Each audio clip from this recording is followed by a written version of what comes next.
It's a loaded night in the NBA with 6 really good games. If we can correctly predict them, we can win $25,000.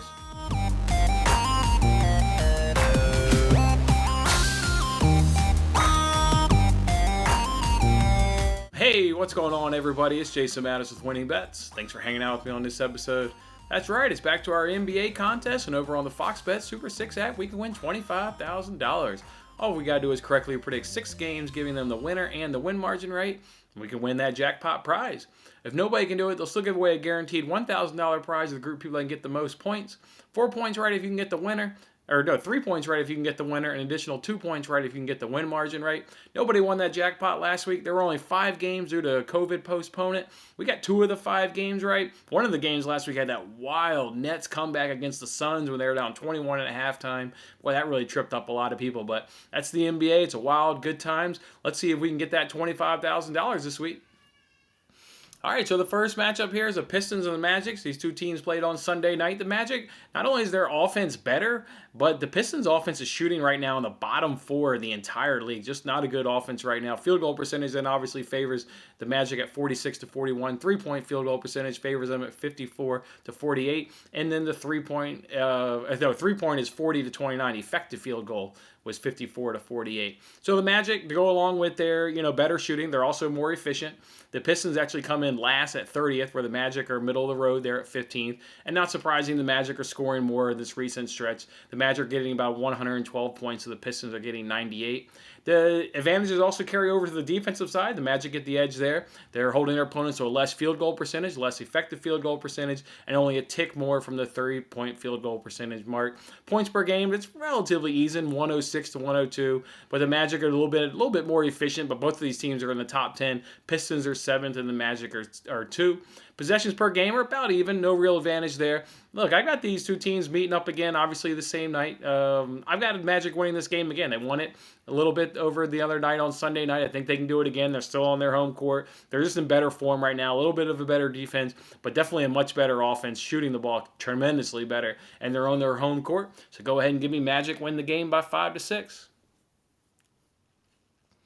All right, so the next game we got here is Celtics and the Mavericks. We know the Mavericks were just involved in a winner on Monday night, but as we're going into this matchup offensively, the Mavs are not only shooting better, but it's a really hot offense right now. It's one of the top 5 offenses in the NBA. They're shooting at the ball about 6 percentage points better from field goal percentage, 10 percentage points better from effective field goal percentage, and another 11 percentage points better from the 3. To go along with that hot offense, they're also more efficient right now. They rank 2nd, where the Celtics rank 10th, and then points per game, they're getting about 126, where the Celtics are only getting about 117. Defensive-wise, though, you got to give the Celtics to the edge. This is where if they can win the defensive side of this ball game, they can keep it close, hold their opponents to a less field goal percentage, less effective field goal percentage, and less 3-point field goal percentage, and in those margins, anywhere from about 10 to 4 percentage points. So got a real good defensive advantage here, holding their opponents to about 6 less points per game, and they're more efficient. They ranked 18th, where the other team ranks 29. So just a real good defensive advantage the Celtics have.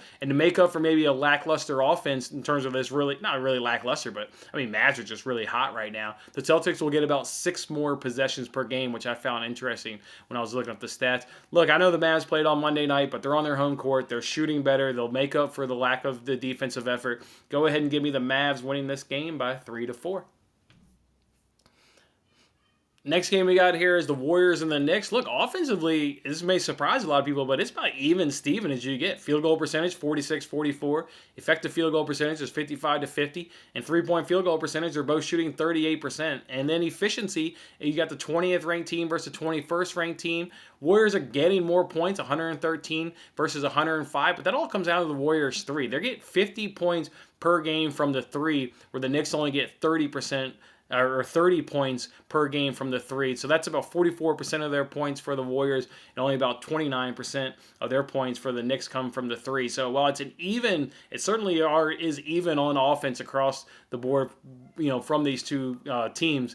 If the Warriors are shooting good from 3, because they get more of their percentage of points from 3, they have a chance to steal this game. Because defensively, though, the Knicks are better defensively. They're holding their opponents to less field goal percentage by about 5, effective field goal percentage by about 6, and 3-point field goal percentage is relatively easy. They're holding their opponents about 7 less points, and they're actually not the most efficient team. It's 9th versus 12th, But overall, in terms of shooting percentage, the Knicks defense is definitely better. Warriors are going to get more possessions. We know that that's just a product of them coming down the court and jacking up threes. They're getting about 6 more possessions by game. Look, I think the better defense of this game will win out, and it's a relatively even offense, surprisingly. So I'll give you the home team of the Knicks, and I think the Knicks will win this game by 3 to 4 points.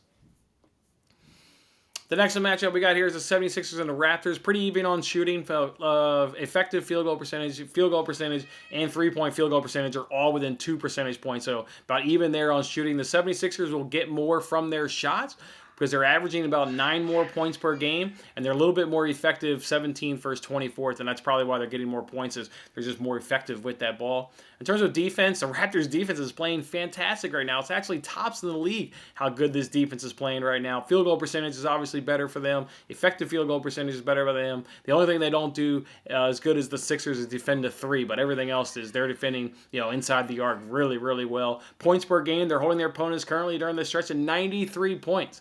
That is remarkable. The Raptors are holding them to 93 points. And then they're efficient. They're the number 1 efficient defensive team in the league right now in terms of recent stretch. But the 76ers aren't too far behind them. They rank in at 8th. 76ers will get more possessions per game. They'll get about 4 more possessions per game. So you got an even offense, better defense. That defense is siding with the home team. But I'm going to go ahead and go with the upset here. Give me the 76ers winning this game by 5 to 6 points. Next thing we got here is Blazers and the Nuggets, and we know the Blazers just played Monday night, got beat up really bad there by the Suns.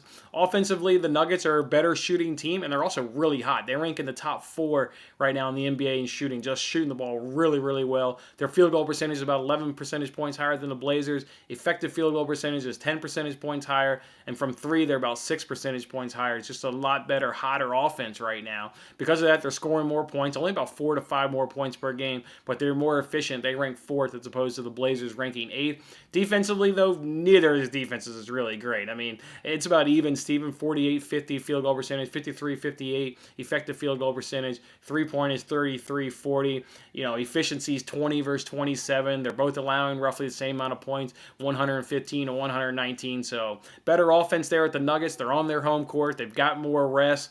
Neither one of these defenses is really that great. Possessions per game is relatively easy. The Nuggets do still have some injuries going into this game. No Millsap, no Green, and no Dozier. I think they can make up for it. They've been playing without those guys, for a while now, and they are getting Will Barton back into the fold. So I like the Nuggets here. They're the better team. They're hotter right now. Give me the Nuggets win this game by 3 to 4.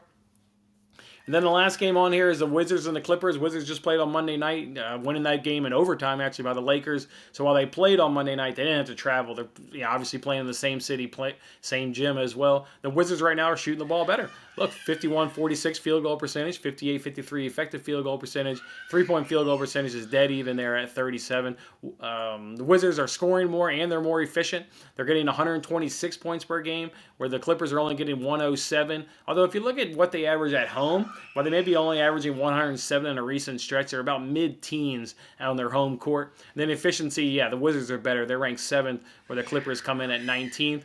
Defensively, it's going to be pretty even. Look, field goal percentage is even, effective field goal percentage is even, and three-point field goal percentage is even. All those are within 2 percentage points. So really even defenses here. Points per game, relatively easy, even, 119 versus 113. And then efficiency, a little better there to the Wizards, 17 versus 21st. Wizards get more possessions per game. They're going to get about 9 per game. Clippers are coming to this game, though, healthy. They've got a healthy Paul George. Kawhi's back, and Patrick Beverley is also back. So, given that, I do think the Clippers are going to go ahead and take this game, but I do think it'll be close. I'll say 5 to 6 just because late game free throws and, missed shots can really skew an NBA win margin there in the waning seconds. But I do think, with the Wizards and how good they're shooting, as long as, they're not rusty or tired coming into this matchup, but they shouldn't, even though it went to overtime on Monday night. I like the Clippers getting this game, but I do think it'll be close. But Clippers will get it done by 5 to 6. All right, that's how we'll do it this week. That's how we'll submit our chances to win $25,000 on the Fox Bet Super 6 app on Tuesday night's NBA slate. Go ahead and hit that like button if I've been of help to you. And as always, good luck on your picks. Thanks for watching this episode of Winning Bets. I'm Jason Mattis. I'll see you again when we are celebrating the wins and making more winning bets. Don't forget to like, comment, share, and subscribe for more winning bets.